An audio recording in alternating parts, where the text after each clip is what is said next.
Thank you, thank you. Here we are again. Once more, once more. Lovely, lovely. It's I, Shivu Brody. Shiv. I'm here. We're having a great one. And I appreciate you all. Thank you, thank you. The feedback has been amazing. We are getting traction. I'm not only expressing my soul and I'm not only getting my thoughts and worldview out there, but I'm also, I guess, having an effect. I'm having some kind of reach, and it's only going to grow. We are going to have video episodes come up in the foreseeable future. I just felt it was much better to just get out there and get something out there into the public discourse, um, because it's much better to do something, even if it's not everything, than to do nothing. And I really feel that, and this is what we're doing. So I just want to get into some more career-oriented topics here. So many people are asking, about their career path and career journey. Some certain concepts that they can go away and take. And I'll say to you, if you're in your early stage of your career, don't be afraid to see what's out there. Don't pigeonhole yourself too much.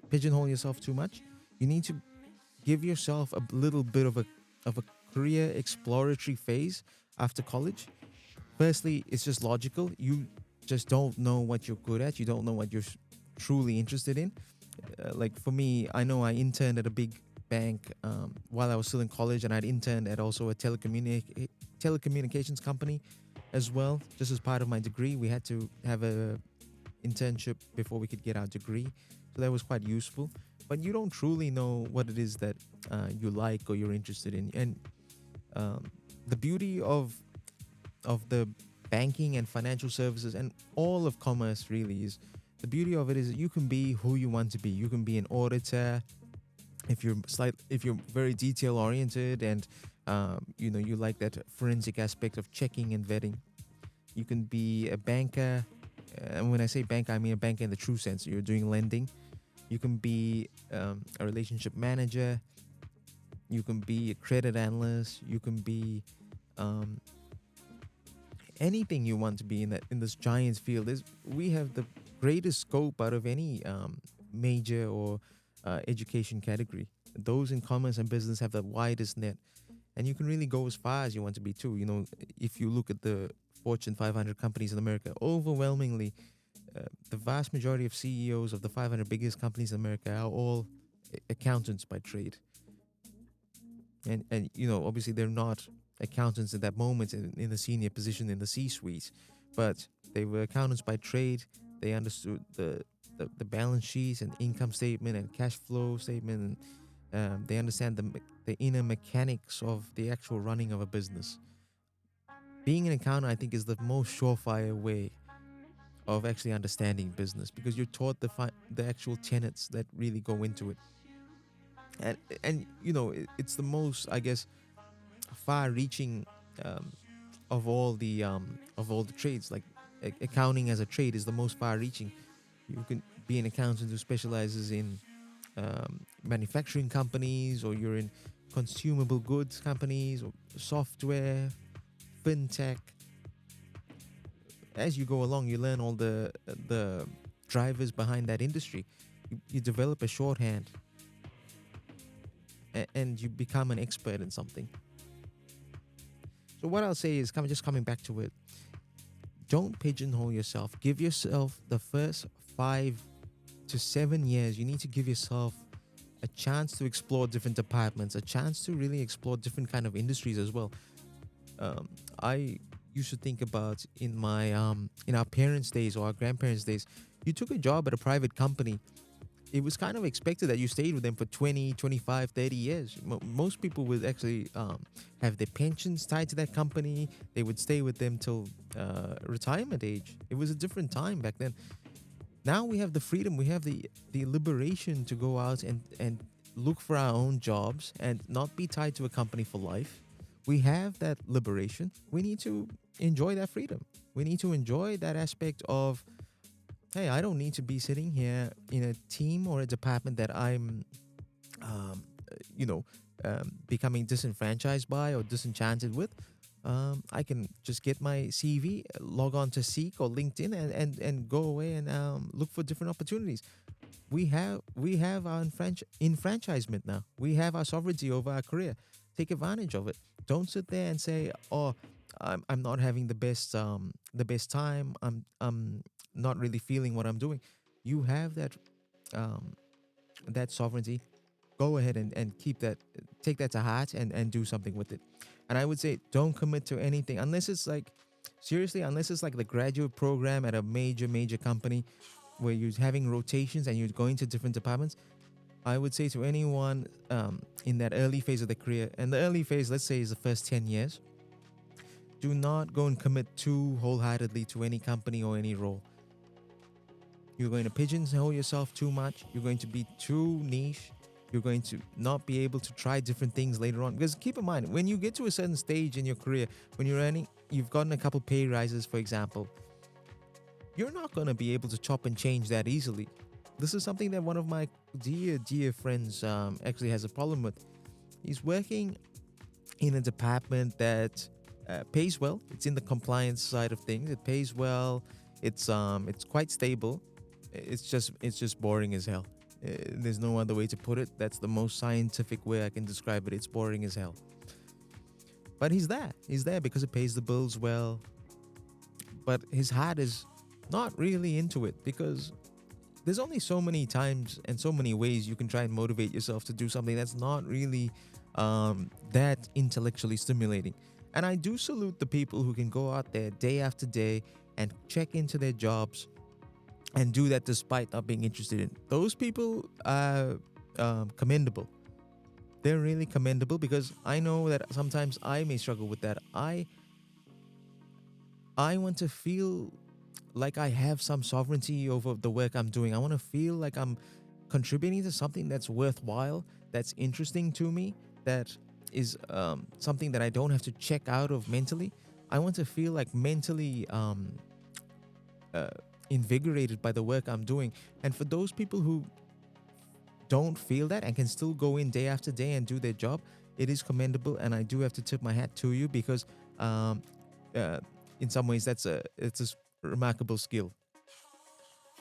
And I wish I could numb myself to the point where I can go in there and say like, hey, this isn't the dreamiest work I can do. This is quite mundane. This is quite repetitive and monotonous, or just not invigorating intellectually, but I have to do it. And I'm just not that type. I want to feel like enfranchised by my work. I want to feel, because if you think about it, you do spend a lot of time in your work. You know, most people are known by their work and known by their relationships and known by their honesty and integrity. And your work is a big part of that. And if you're not feeling that aspect, I urge you, take control. Have the courage to go out and get your CV ready. Go out and look for and brainstorm for a role that is out of your comfort zone and try it. Try different things, especially you have the safety of knowing that, hey, it's still my early phase of my career. I'm not going to do anything that will really mess this up for me for the long run. I am going to have a career afterwards. If I try something different, like say you want to try a more client facing role, and this is a keen aspect, like a key aspect, because people traditionally will either start in a contact center position or they'll start in back office admin and processing position. But really, in financial services, especially the best and the biggest jobs are either as an analyst type subject matter expert or in the client facing relationship type roles. They're the ones who have the fancy lunches with clients. They're the ones who get to go out and have those wonderful work seminars and luncheon lands. They're the ones who get to go on trips here and there to go and meet a certain client, or pitch something to executives, or take that little uh, day trip seminar luncheon. Uh, they really are the ones who get to do the flashy, cool things in financial services. And um, I would say it's quite common for people to say, okay, I'll get my foot in the door through operations and admin and back office, but I will try and look ultimately for that relationship type role later on. It's not such a smooth move because if you think about it, there are people who are being recruited straight into the client facing role. But it is there is a back door into that role. And if you know the inner workings of a product and you know how to administer it, there are hiring managers who will say, yep, come along if you feel like you've got that personal quality, in terms of an outgoing personality, the ability to articulate yourself well, and speak with a good confidence. I think, yeah, some hiring managers will give you that shot. So that's what I'll say. um, Try different things. Give yourself your own homemade graduate program. Build connections. Connections are everything, especially in the field of commerce. There's so many times where you might get a chance at an interview just because you knew someone, and they heard the hiring manager talk about it at lunchtime that they need a newbie for their team. You know, these kind of informal channels, these back channels, these are the ways to really get your foot in the door. And then when you're in your job, what I'll advise people, and really encourage people to do is, um, close off your radars in terms of searching for other jobs. This is something that maybe I'm guilty of too. Like, um, when you're into something, commit to it fully. Commit to it fully. Go balls out in terms of your effort, and go hard in terms of your buy-in. Just do what's needed in that job. Don't think about the next one. The next one will come along if you're doing things right. You will get a tap on the shoulder, or someone will notice you if you're doing the right things. If you're going in day after day and doing the right things, you will get noticed. It's not automatic. I'm not sitting here and saying that like everybody who shows up to work every day and just does what they need to will get to the top. We know there's millions and millions of people in this world who are doing that right now, and they're not getting anywhere. But I'm just saying, if you are in the job, go for it. Go for it with full energy. Go for it with full gusto. And that's the way to get blessed. That's the way to get blessed. Build your connections up. I can't stress that enough. In the field of commerce, that's really king. That's really what counts. I recall a manager that I had in my career, and he was laughing when he was just chuckling to himself when he saw an applicant's CV, and he saw that he had a PhD in finance. And the manager was laughing that he's a guy who just has a bachelor in commerce, and he's the manager taking CVs from people with PhDs in finance now. And it's just that, um, especially in our part of the world, in Australia, in Asia Pacific, not in Asia Pacific overall, but especially in Australia, what you can do counts. What your experience is counts. Who you are as a person counts.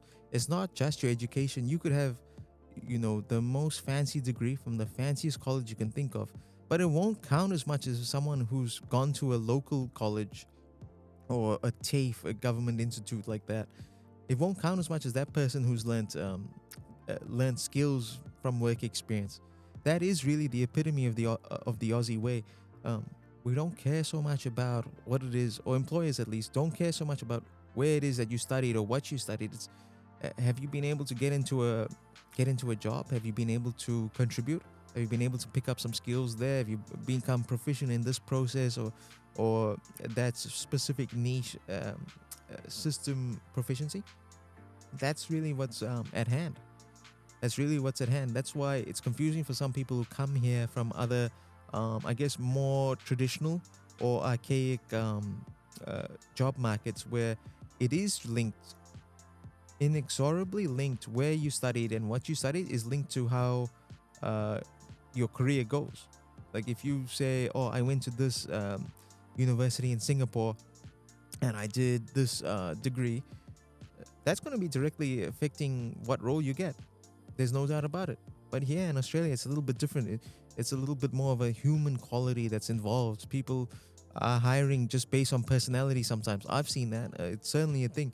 I think I've gotten a few jobs just based on the fact that people see my vision, and they understand that I'm coming here to try and make a useful contribution with a smile on my face. That really is my brand. I don't want to come in here and kind of stink up the place in terms of like be doomy and gloomy and I have like an anxious energy. I come in there with a smile on my face. I'm chirpy. I'm really clever and quick with systems. I'm super good with my interpersonal relationships and engaging with my stakeholders. I think that's really my brand, and people have given me jobs just based on that. And I'll say to people out there, focus on variety of experience in early in your career. Focus on developing your personality a little bit, and focus on your skills. Because trust me, if you're just thinking, oh, I'll just lean on this degree I've got, at the end of the day, an Aussie employer is not going to give you the job over a guy who's developed those other skills. And that can be jarring and that can be shocking to you, but that's just the nature of things here. It's a really unique and amazing place. Yes, thank you. One of the joys of being in a wonderful place to record this piece of work is that we're in a studio and we're in a building, and that building had a fire alarm just go off. We're all good now. So yeah, back to what I was saying. Have no fear. Have some courage. Take sovereignty of your career. Go away and try different roles. Give yourself that first 5 to 7 years to say, hey, I'm not going to commit to anything. I'm going to take contracts. I'm going to take secondments. I'm going to go out and go to a different city and see how things are done there. Be bold. Take that approach. Especially if you didn't have a chance to, really explore the world yet and really have a very broad horizon. I'll encourage you to do that. It's necessary. Work in different settings. Work with different styles. Like there's different management styles. Have a micromanager. Have someone who's more laissez-faire. Try different workflows.